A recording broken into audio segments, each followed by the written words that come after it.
Entonces, lo que vamos a ver con respecto a los elementos técnicos, ¿cierto? Tiene que ver primero por una animación que venimos trabajando en Photoshop. Yo tengo acá un ejemplo, igual con el sistema que les había comentado, de Video Frames, en donde tenemos la animación, ¿cierto? Una animación que viene sucediendo.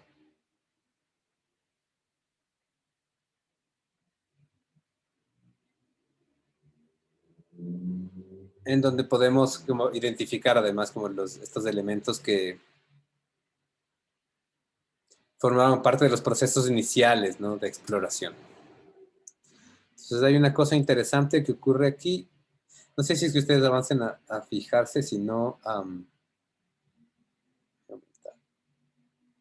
¿cachan esta textura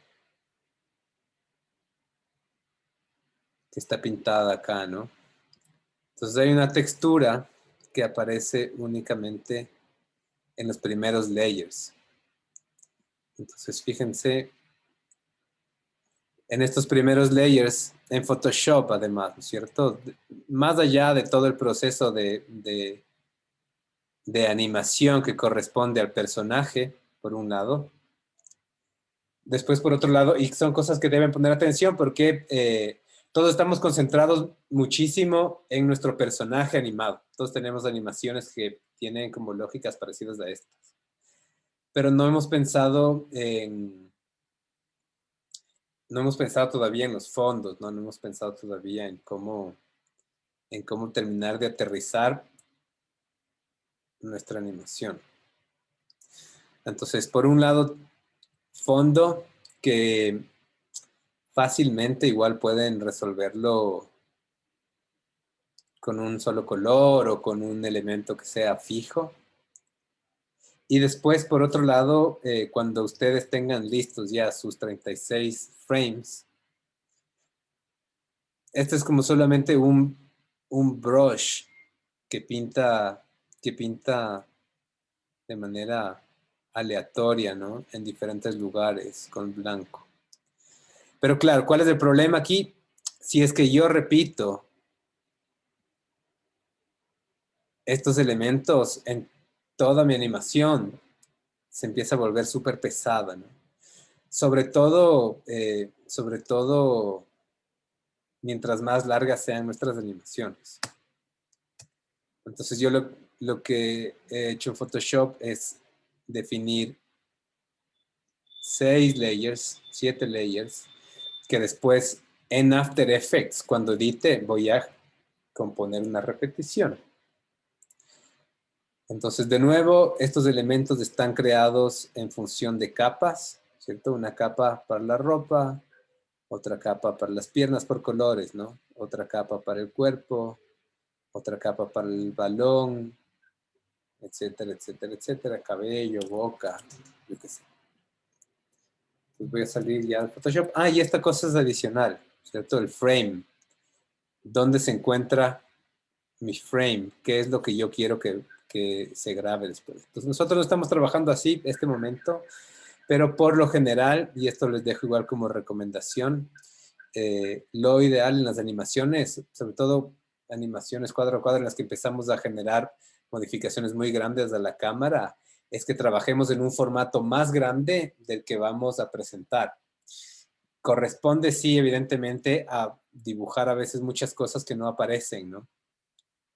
Entonces, muchas veces vamos a tener como elementos que ya no están presentes.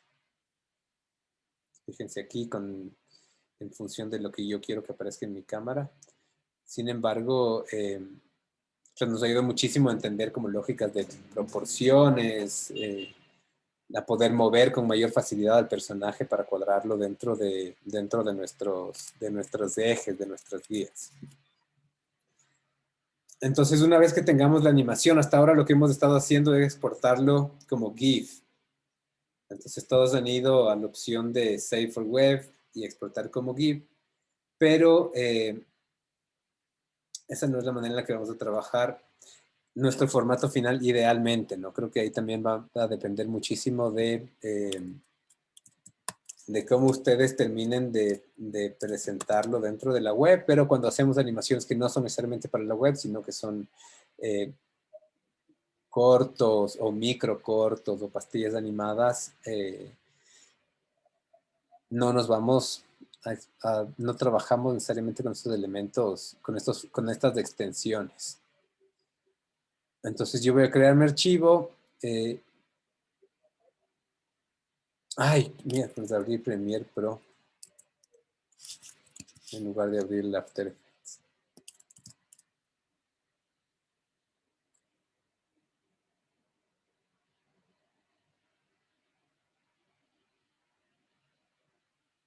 After, ahora sí.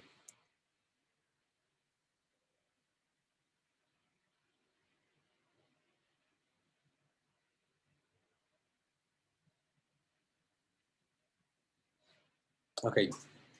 Nueva composición, 1920 por 1080, ¿no? Es como el área en el que voy a trabajar yo.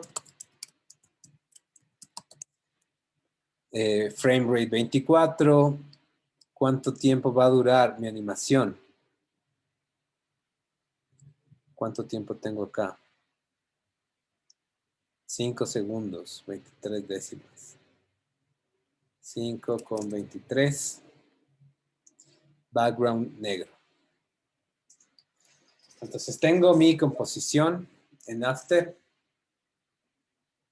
¿Qué es esto? Tengo mi composición en After y lo que hago es cargar el archivo PSD con el que he venido trabajando. Entonces puedo cargar mi PSD acá.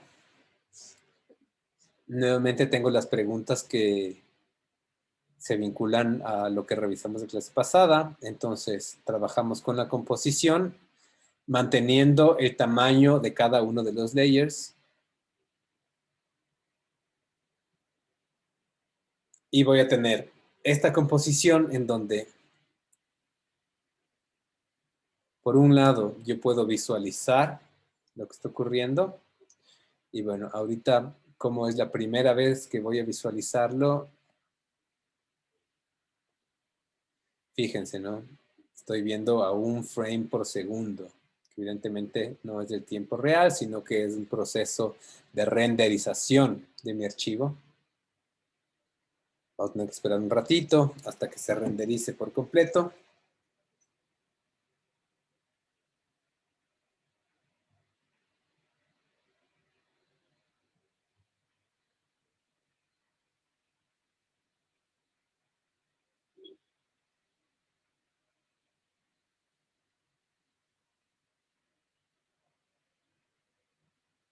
Ya, mismo, más o menos.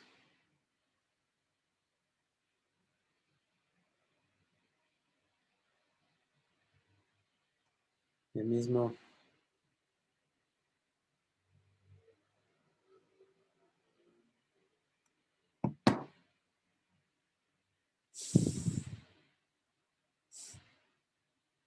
Muchas cosas, es porque está abierto también el Photoshop, yo cacho. Y el Zoom consume muchísimo.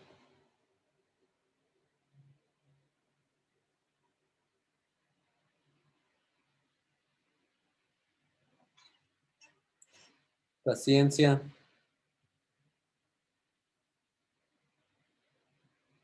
Y eso que igual, la previsualización que tengo yo también está para un cuarto de su resolución, ¿no? Pero ya, el mismo, 3, 2, 1, 0. Ya, súper. Entonces ahora sí tengo la animación en tiempo real. Y aquí se vuelve más evidente, ¿no? Lo que revisamos hace un momento, de que tengo una textura que he decidido trabajarla únicamente dentro de las primeras capas. Entonces aparece y después ya no se ve más. Este es un elemento súper interesante si es que ustedes se fijan en el... Si ustedes se fijan en los layers, tengo este botoncito adicional que me permite ver únicamente un layer, ¿no? Es algo que no tienen los otros programas. Entonces puedo ver solamente el balón, solamente la piel. En este caso vamos a ver solamente la textura.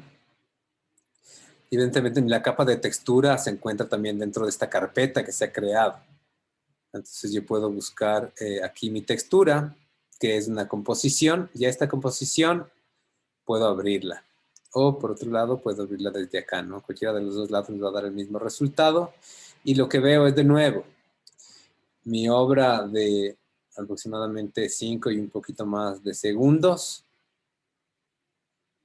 Y tengo en cada uno de los layers el tiempo que dura las texturas que yo he creado. Entonces, en el caso de que trabajen con texturas que además sean texturas digitales, o que quieren que se repitan como este tipo de elementos, la recomendación es esta, ¿no es cierto? Hagan como solamente una versión de ese loop en Photoshop y después en After podemos replicarla. Entonces yo lo que hice fue, claro, seleccionando desde arriba hasta abajo, Control C, Control V. Y aparecen los nuevos elementos pegados y solamente tienen que ubicarlos dentro del espacio, ¿no? Entonces acá es lo mismo.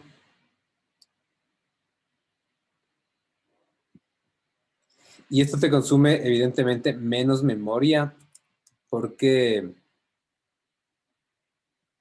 lo que hace el After es únicamente leer un archivo que está creado en otro programa, ¿no? No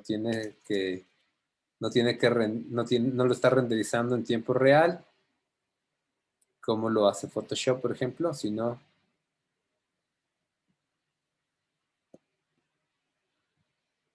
que solamente es como una previsualización. Entonces ya tenemos esta textura que está parpadeando, glitcheando ahí, moviéndose. Y si es que yo regreso a mi animación frame by frame, tengo ya como toda esta textura mientras el personaje está ahí jugando, ¿no? Que el problema es la textura es demasiado intensa. ¿Cómo bajaba la transparencia?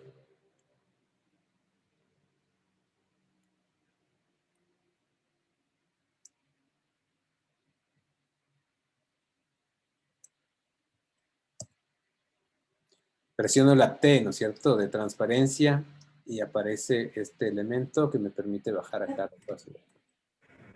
Eso, ya justo iba a responderme. Entonces probablemente esta es una mejor versión, ¿no? Podría bajarle un poquito más, pero capaz no la avanzan a ver ustedes dentro de la pantalla. ¿Sí, sí se fijan ahorita en la transparencia? En la mancha que está ahí atrás. ¿Todavía muy fuerte? ¿O está bien? Sí, se ve. ¿Todavía muy intensa, Juan? ¿Qué dices? Para mí sí. Ahí, Se ve que está muy intenso. o menos. Ahí creo que está bien. De una. Entonces, esto por un lado, ¿no es cierto? Yo trabajando todavía dentro de la composición que importé. Sin embargo, yo creé una composición. Ya esta composición puedo arrastrar anterior. Iba a venir como en tamaño real, ¿no? Entonces ahora, puedo decir como, ok, ¿dónde exactamente debería yo ubicar? Y acuérdense que todavía tengo estas marquitas. No sé si avanzan a ver. Vamos a hacerle así. Uy.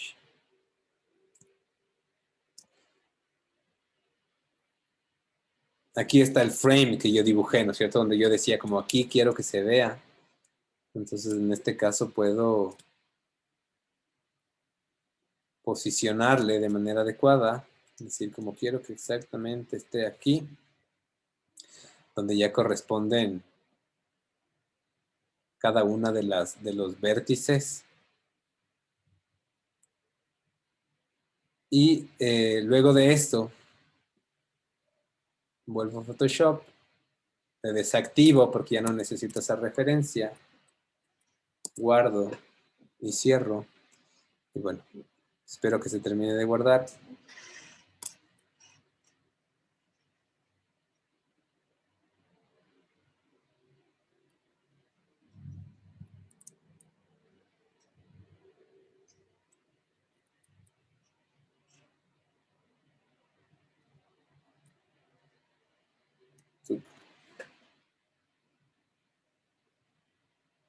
Y el momento en el que se actualiza en After Effects, este cambio que yo he hecho debería desaparecer. O si no, lo puedo borrar yo porque no desapareció automáticamente, ¿vieron? Me voy a Frame by Frame 2.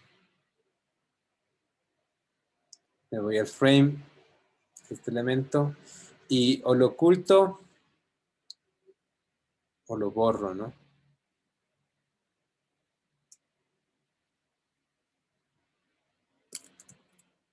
Después no me deja.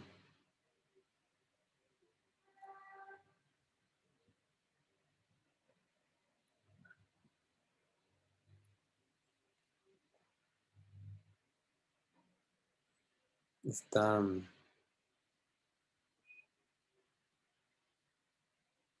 lentazo.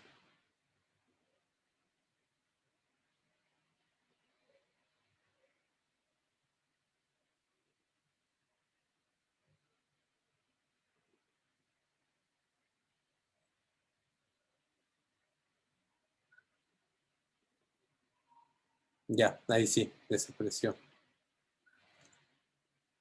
Entonces ya no tengo que preocuparme por ese frame porque ya lo tengo desactivado, ¿cierto? Me sirvió como una guía únicamente para poder posicionar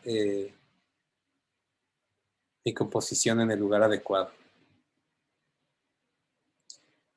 Y finalmente el proceso, el mismo proceso que hemos desarrollado en otros casos, que es exportar nuestro frame y renderizarlo. La recomendación va a ser de nuevo que ustedes lo trabajen en Premiere, o sea, que terminen de trabajar su proyecto en Photoshop, que en Premiere añadan o repitan los efectos que sean necesarios, exportarlo como un video, ¿cierto? Renderizarlo y posteriormente, si es que necesitan, llevarlo de nuevo a Photoshop para exportar como GIF. No sé exactamente de qué manera han contemplado cargar la animación en la web. Entonces, esto en primera instancia y relacionado específicamente a cómo hacer esta postproducción de nuestra animación frame by frame. ¿Hasta acá preguntas? Sí, profe, en esto de texturas veo que se tiene como cabello y cosas así, pero como estamos haciendo como a mano todas estas texturas, no tendríamos estas carpetas. ¿Y cómo modificamos? Porque variaría la textura, aunque por ejemplo en acuarela casi tiene la misma, pero la intensidad del color y cómo se mueve la textura dependiendo de cómo fue el agua varía. Entonces, ¿cómo modificamos eso? ¿O establecemos una textura para todas las imágenes? Oye, hay que pasarla digital y luego le dividimos en texturas y así? Uh-huh. Me estoy yendo. Uh-huh. Ahí creo que depende mucho de cómo has pensado tú resolverlo, porque de lo que he visto, tus trabajos, Darly, tú, no sé por qué tienes un halo, ¿no es cierto? Estás haciendo como un recorte a cada una de tus acuarelas. Entonces te queda como un halo del recorte que haces a tu personaje, ¿no? Uh-huh. Entonces de ahí tienes que pensar cómo quieres resolver el fondo. Si es que el fondo puede ser como otra hoja de acuarela en la que tú decidas realizar como una serie de manchas y tener como las 4 o 5 que también se repitan, o si es que quieres que sea otro tipo de fondo digitalizado, ¿no? Probablemente la recomendación de ahí es ser como súper coherente con el material que vienes trabajando. Entonces, generar también estas texturas manuales y después que la repetición ocurra nuevamente a través de la sucesión de estos layers en un timeline en After Effects y no en Photoshop. Como un proceso similar, pero que no estén elaboradas digitalmente, sino que estén elaboradas manualmente. Gracias.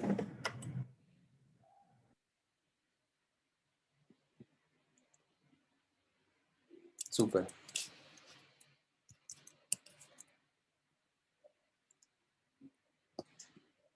Bacán. Entonces vamos a ver ahora, por otro lado, lo correspondiente a elementos movimiento. Y yo les había compartido un par de cosas que no sé si es que ya las vieron.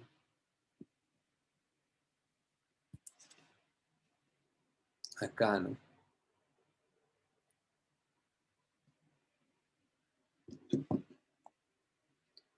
Acá, estos dos principios que están vinculados a lo que vamos a revisar ahora.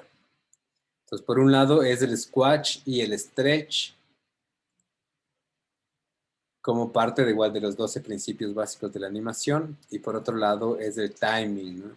Entonces, squash y stretch, vamos a verlo de una manera muy clara, pero lo que implica es entender cómo, es también como una suerte de exageración, ¿no? Pero cómo los cuerpos que pueden ser figuras regulares terminan deformándose dentro de un momento determinado para ayudar a reforzar alguna idea en particular. Y el timing, que es entender en qué momentos, cómo distribuimos, ¿cierto?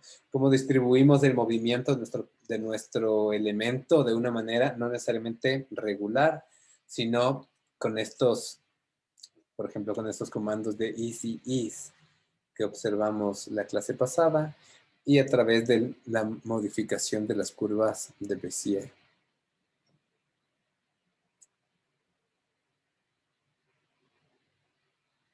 Entonces yo les dejé unos documentos, ¿no es cierto? Unas carpetas. Y ahí deben haber encontrado a estos personajes. No sé si ya vieron.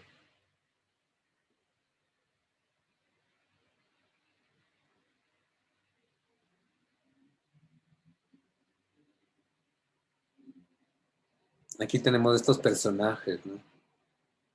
Unas pelotas. Un background. Entonces, sobre estas pelotas vamos a realizar unas pequeñas acciones.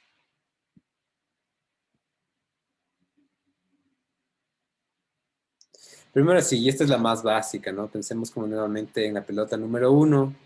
Volvamos a nuestra idea de posición y podemos marcar. Primer punto, ¿cómo es un rebote? ¿Cómo es un rebote básico? Entonces me muevo tal vez 15 frames.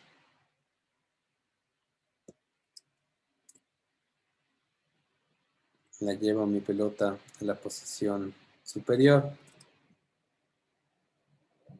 Me muevo 15 frames más. Y la regreso a su posición inicial.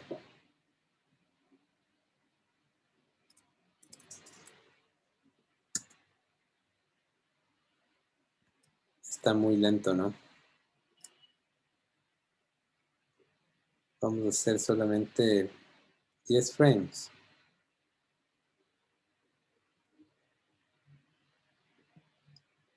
Acá nos vamos al 20.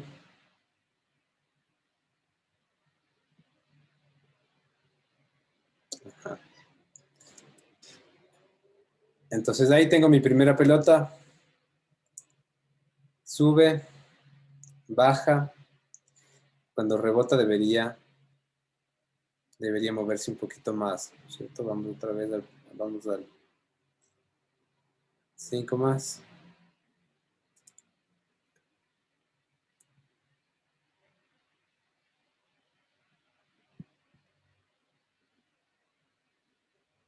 Cinco más, acá.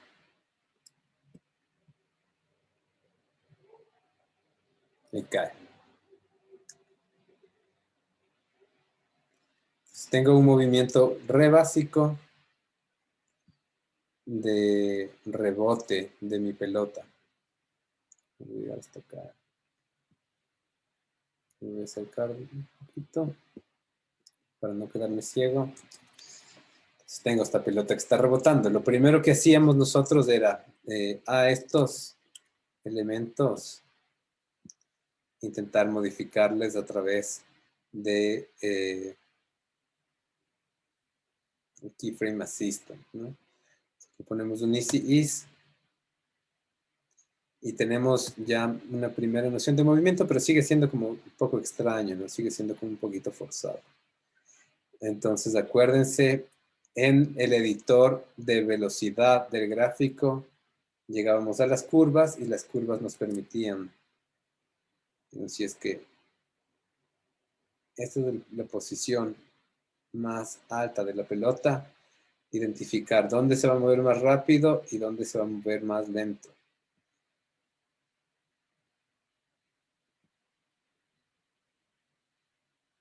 Entonces puede ser, ¿no es cierto? Sí.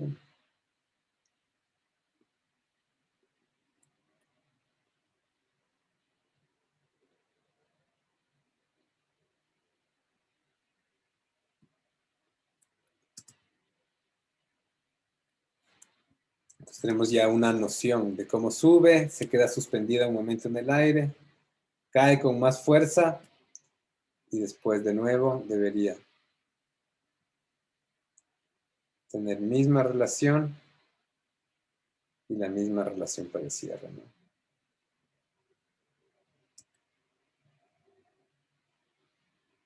Entonces ahí tenemos, inclusive podríamos dejarle un poquito más del último rebote. A los dos últimos podríamos exagerarles un poquito más. Se siente ya como un poquito más pesada, ¿no? Se termina de percibir de alguna forma esta lógica, el accionar de la física sobre nuestra pelota. Pero seguimos trabajando nosotros por ahora y vamos a ver acá en función de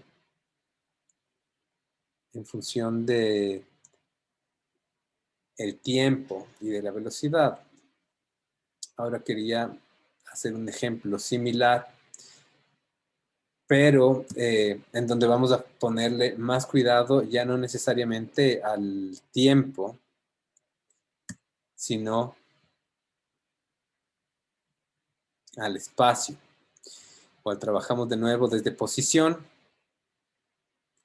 nos movemos al próximo keyframe, igualamos las alturas de las dos pelotas. Fíjense, ¿no es cierto? Igualamos, vamos al siguiente keyframe, regresamos a la posición inicial, vamos al siguiente keyframe, la movemos nuevamente. Vamos a intentar hacer como todo exactamente lo mismo para después moverlas ligeramente. Entonces, por un lado, tenemos como estas cosas que son muy parecidas. Y miren, aquí se vuelve como mucho más evidente, ¿no? Como las curvas, como el manejo de las curvas y como el easy ease termina afectando la visión de la pelota rebotando. Pero vamos a ver desde el editor gráfico cómo es este movimiento en función de las posiciones, ¿no? Por un lado, en rojo, vemos cómo se mueve nuestra pelota dentro del eje dentro del eje X, ¿no? Y dentro del eje X no varía. Dentro del eje X siempre mantiene la misma posición. Sin embargo, dentro del eje Y sí cambia constantemente, ¿no? Para que nosotros podamos editar estos elementos por separado, podemos intentar separar las dos dimensiones. Es decir, vamos a poner cuidado a lo que pasa en las Y y a lo que pasa en el eje X. Y lo que pasa en el eje X... Y lo que pasa en el eje X no lo vamos a regresar ni a ver porque termina siendo como esta línea recta totalmente. Sin embargo, podemos poner cuidado qué es lo que pasa en el eje de las Y. Y de nuevo aquí hay que diferenciar qué es lo que pasa en función del tiempo con qué es lo que pasa en función de la posición. Entonces tenemos una noción de nuevo de los gráficos y de las curvas de Bézier, ¿no? Podemos empezar a manipular cada uno de estos elementos de manera independiente. Fíjense que podemos virar. Acá para que responda de manera autónoma necesitamos presionar Alt y clic. Y en ese momento podemos empezar a editar nuestros valores. Y adicionalmente, lo que termina siendo como más interesante es podemos eliminar puntos del todo, ¿no? Este punto y este punto no son importantes porque a través del manejo de las curvas, yo puedo terminar de crear mi propia noción de movimiento.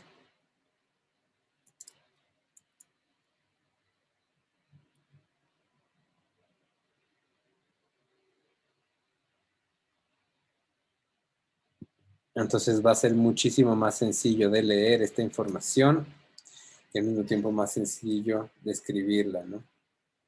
Con resultados bastante parecidos. Ahí me pasó algo que la pelota no baja a la posición a la que debería bajar. No, sí. Es muy rápido, creo.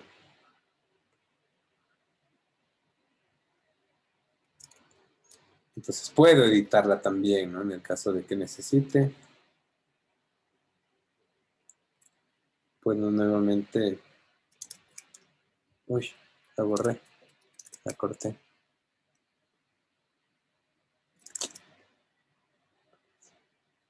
Ahí.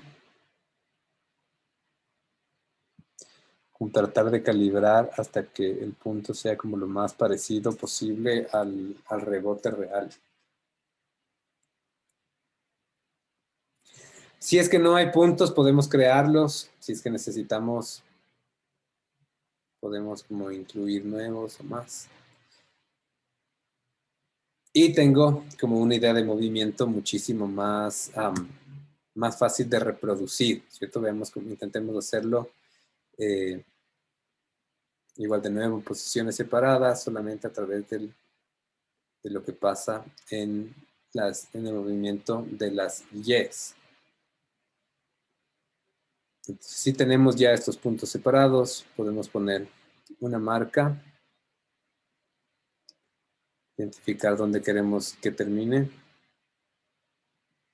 y cuál es la posición final. Y a estos elementos editarlos a partir de los gráficos, ¿no? Entonces, ¿cómo genero? Miren, aquí, ¿cierto? Puedo generar estas diferentes curvas que me van a permitir crear esta idea de movimiento. ¿Qué pasó?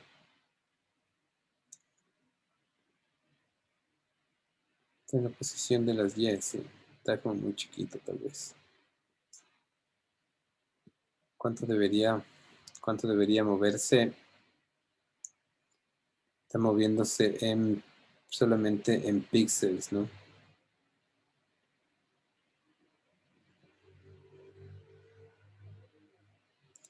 Debería llegar hasta acá, que realmente son hasta la posición 500.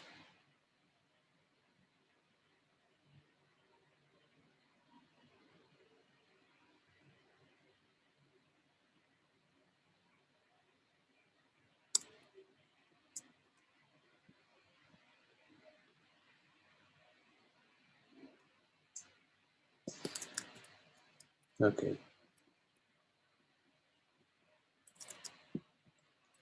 Ajá, me está haciendo falta mouse para poder completar la animación. Vamos a hacerla de nuevo, sí. Termina siendo más sencillo este momento, ¿no? Voy a crear este punto adicional y a partir de eso moverlo. porque lo que quiero realmente aquí es ilustrar un efecto adicional y además como abrir esta noción a entender cómo puedo incluir nuevos efectos también dentro de mis sistemas. Vamos a poner esta otra pelota para poder comparar de nuevo, ¿cierto? Vamos a ver como la diferencia de los 3 rebotes por ahora. Y hasta que no edite las curvas de Bézier dentro de mi pelota amarilla, se siente de nuevo muy rígido el sistema. Entonces, voy a tener este movimiento acá, y lo mismo aquí.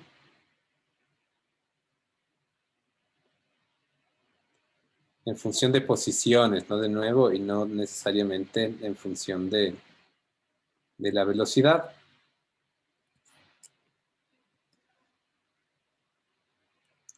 Y lo que vamos a añadir, fíjense en el menú lateral derecho, tenemos este elemento que dice efectos y presets, ¿no es cierto? En efectos y presets ustedes tienen como un montón de cosas que pueden ir explorando una a una. Ahora vamos a ver esta característica que se llama Warp. Entonces, en la distorsión, yo voy a arrastrar este Warp a mi pelota. Y dentro de los efectos que empiezan a aparecer, vamos a ver que tenemos este Warp, que en este momento tiene esta forma de arco, pero que puede adquirir distintos elementos, ¿no? Distintos formatos. Squeezy es el que más se parece a la noción de stretch y squash. Entonces ahora lo que hago con este mismo sistema, fíjense en bend, con los valores negativos se aplasta, con los valores positivos, o sea, con los valores negativos se aplasta en el eje vertical, con los valores negativos se aplasta en el eje horizontal. Entonces vamos a mantener de nuevo en 0. Vamos a intentar simular cuáles podrían ser estos distintos momentos, ¿no? Mientras cuando la pelota está en la parte más alta, lo más probable es que por el peso de la gravedad sintamos que se aplasta un poco. Entonces vamos a poner aquí un keyframe. Pero antes de que llegue a pasar esto, debería tener todavía como una posición normal o probablemente inclusive llegar a ser un poquito más delgada, ¿no? En la posición 0 y en la posición 0 sí ponerle normalidad total. Entonces la pelota sube, se aplasta un poquito. Podríamos exagerarle un poco más a que sea como revidente. Cuando está en el punto más alto se aplasta y cuando empieza a bajar, otra vez se vuelve como este elemento mucho más delgado, ¿no? Hasta que llega totalmente al piso. Y cuando está en el piso, debería aplastarse un montón. Acá tal vez tenga que bajar un poco más para corregir esa deformación, ¿no?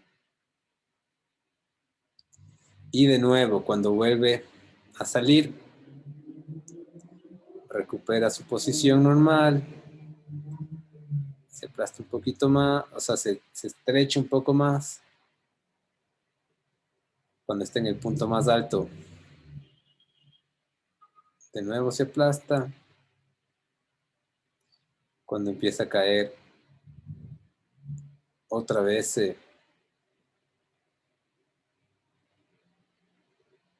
se atacha.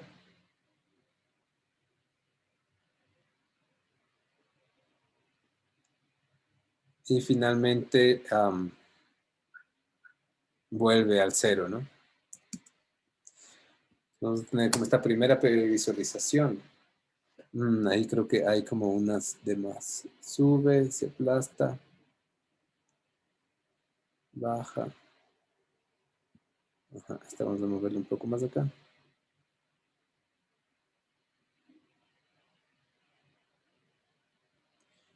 Y lo que debería es como trabajar de nuevo con mis gráficos de Bézier. Primero función F9, después editor de gráficos y a partir de esta noción, en este caso sí puede ser con las velocidades, cachar cuánto tiempo le debe tomar a la pelota estirarse y en qué momento termina aplastándose, ¿no? Entonces, de nuevo, puedo forzar un poquito estos movimientos, saber que aquí ya va a tener que empezar a estirarse de nuevo, va a caer estirada, entonces acá todavía tiene que estar estirada, estirada, estirada, estirada, estirada, ¿cierto? Estira, se estira, y justo antes de impactar en el piso, se aplasta. Sube otra vez hasta que en este punto se estira. Se calma de nuevo.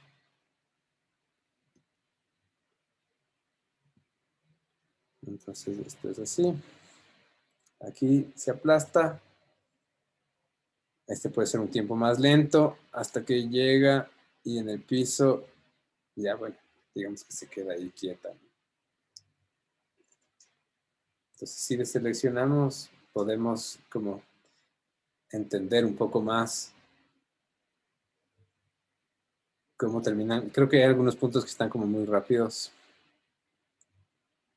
Hay algunos puntos que están muy rápidos, probablemente acá sobre todo cuando empieza a bajar, esto podría demorar un poquito más el momento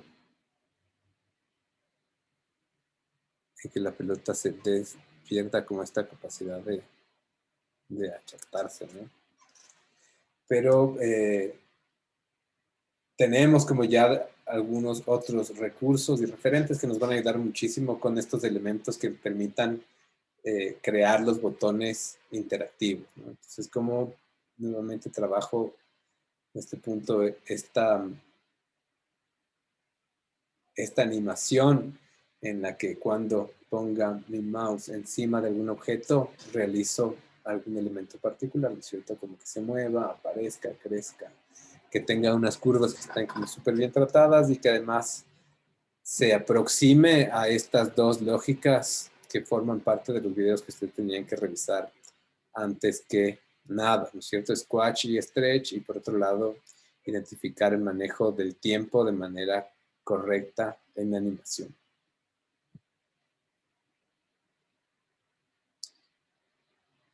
Preguntas, Cholo, sobre los efectos sobre la separación de las dimensiones al momento de animar y sobre los efectos y específicamente el efecto de warp en la animación.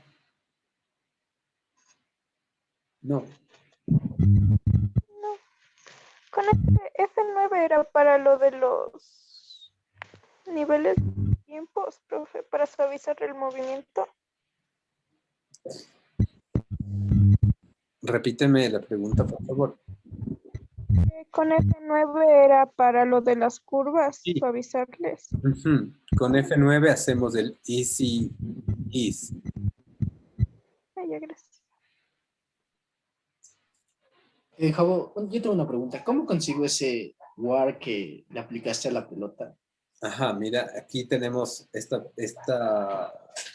Que a mí me sale otra cosa en mi mesa de trabajo. Es el estándar, ¿no es cierto? es que tienes en español. Sí, pero no me sale toda esa lista de animation, audio, nada de eso. ¿Qué te sale aquí en efectos y presets? O sea, no aparece esa cosa. Te puedo compartir la pantalla un rato. Ya, pero mira primero acá. Como en el resto de programas de Adobe, tienes diferentes espacios de trabajo. Uh-huh. Entonces tú tienes que seleccionar, si es que seleccionas Por ejemplo, el que tiene todos los paneles, de ley vas a encontrar efectos y presets. Pero si no, ándate al estándar. Y en el estándar tienes en esta ubicación efectos y presets. Y acá tienes que poner warp. O en distorsión seguramente está. Pones distort.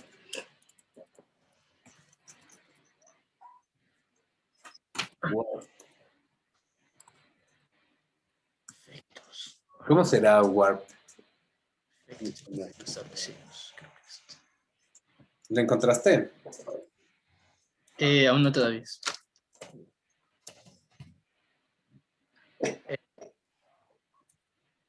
Creo que sí, porque me sale textura. Sí, sí, ya encontré ya. Gracias.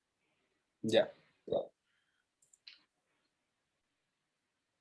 De uno.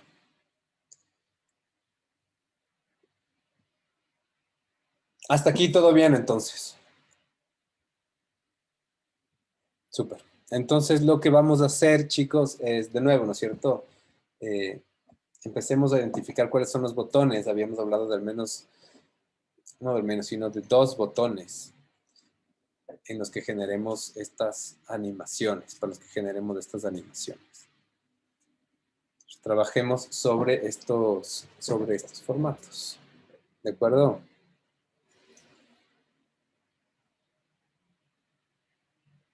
Súper.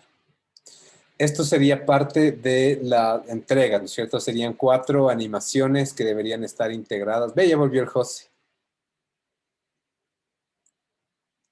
Serían 4 entregas que van a estar integradas dentro de la web y la próxima semana vamos a hacer como una revisión más exhaustiva. Yo entiendo que igual próxima semana, jueves, nuestra clase y ustedes tienen la presentación el viernes, ¿cierto? No vamos a tener mucho tiempo para hacer como grandes correcciones, pero sí al menos, ni para generar nuevos productos, pero sí para al menos modificar pequeños detalles. Próxima clase, el jueves, vemos elementos adicionales que corresponden al After Effects, relación a máscaras y textos.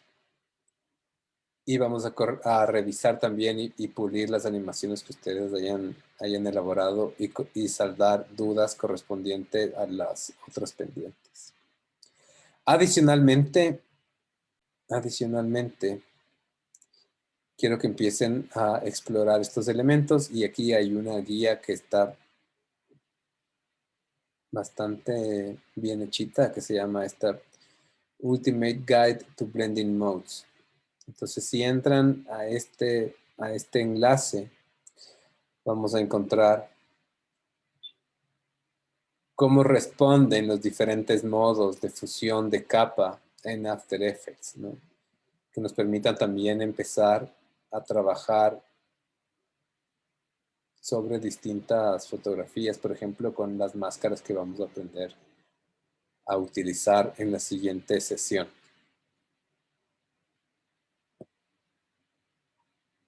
Entonces, revisen, por favor, también esta información.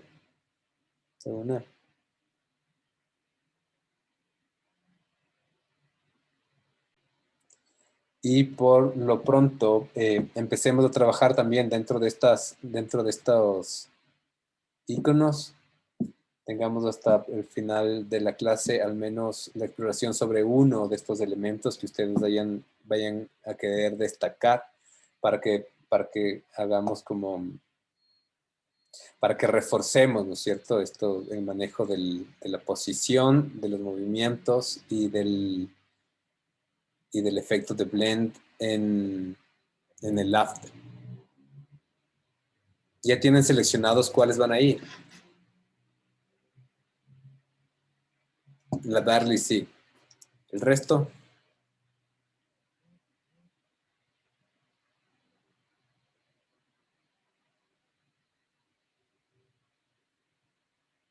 Nada. Pato, Caro, José, Juan.